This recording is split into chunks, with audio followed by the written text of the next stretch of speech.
Sviatlana Tsikhanouskaya, thank you so much for joining CNBC. I want to ask you just to give me a scene setter of where we are in your mind today in terms of Belarusian democracy. Where are we in that fight?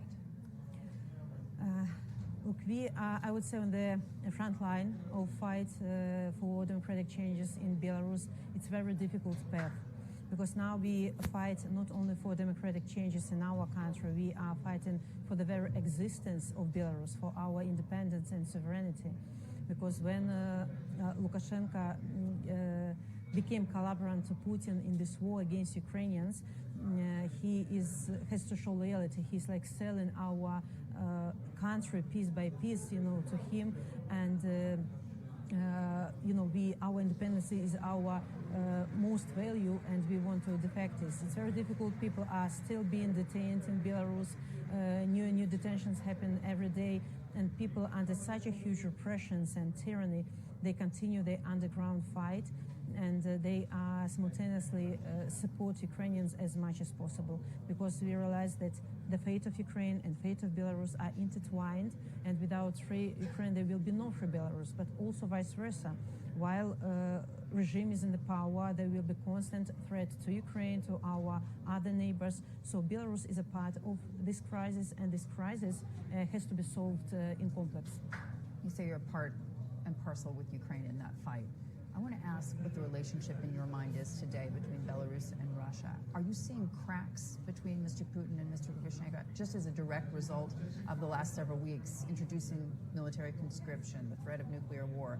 Do you think that that is resulting in perhaps a fracture of that relationship? I would call relationship between Putin and Lukashenko as a fake friendship. They use each other because Putin is Lukashenko as a loyal partner, who is very cheap partner, I would say, who gives him territory to attack Ukraine.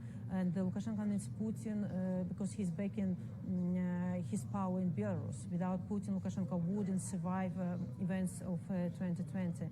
So they need each other and they use each other. But for sure, Lukashenko doesn't represent the will of Belarusian people. We don't want to be appendix of Russia. And actually, recently we heard that Putin doesn't see no Ukraine, no Belarus as independent states.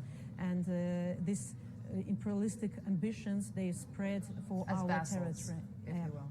When you think about what happens next, we've heard a lot of different comments today from various panelists, a lot of former U.S. generals essentially saying that the progress that the Ukrainians have made on the battlefield leads them to believe that in 6 to 9 months we could see an end to this conflict with Russia. What does that mean in your mind for Belarus? The victory of Ukraine is crucial for Belarus, because this victory will give us opportunity, one more window of opportunity to uprise and to get rid of the regime. So we fully understand our responsibility as well, and that's why it's so important for Belarusians to support Ukrainians as much as we can.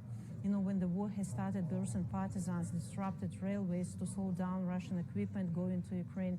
Our military volunteers are fighting in Ukraine. Our Belarusians who fled country because of repressions, helping Ukrainian refugees, because we know what it means, to grab your child, one bag, and leave the country in fear. So that's why we are showing the full solidarity with Ukrainian cause, but also we have to have some security guarantees for Belarus as well.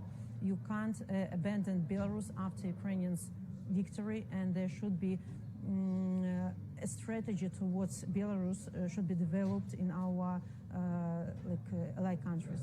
Like democratic institution building, which we saw in Ukraine and which we are hoping will actually occur following any kind of victory. Is the EU giving you what you need? Actually, for 2 years, we have built a good coalition of democratic countries who are supporting our cause politically.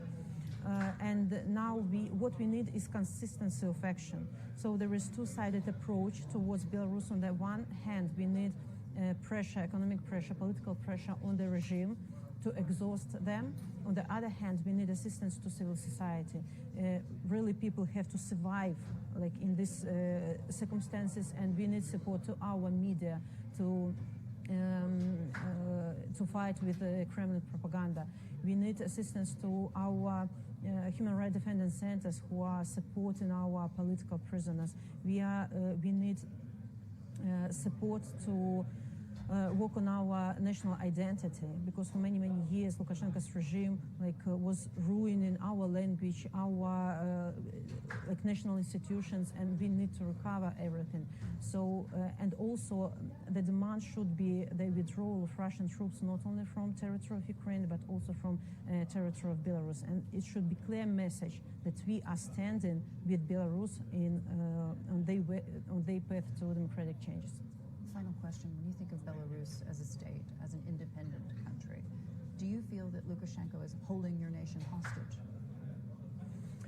I would say so, because not only those who are physically in prisons are hostages of the regime, but also 9 million of Belarusian people, because they can't be vocal about their feelings. They can't express their opinion about what's going on, because people are suppressed. Yes, there are hostages inside Belarus, hostages outside Belarus, and recently this so-called regime declared that they're ready to deprive citizenship from those who fled Belarus. So they are trying to split Belarusians for those who are in country and those who fled. They declare us, people who are fighting for democratic changes, as terrorists, extremists. They are looking for external enemies all the time. They want to justify the economic collapse in Belarus. But people in Belarus know who is guilty in what's going on in Belarus. They know who is responsible for this collapse of our country, and people are ready to fight for democratic Belarus. Sviatlana, thank you for joining CNBC.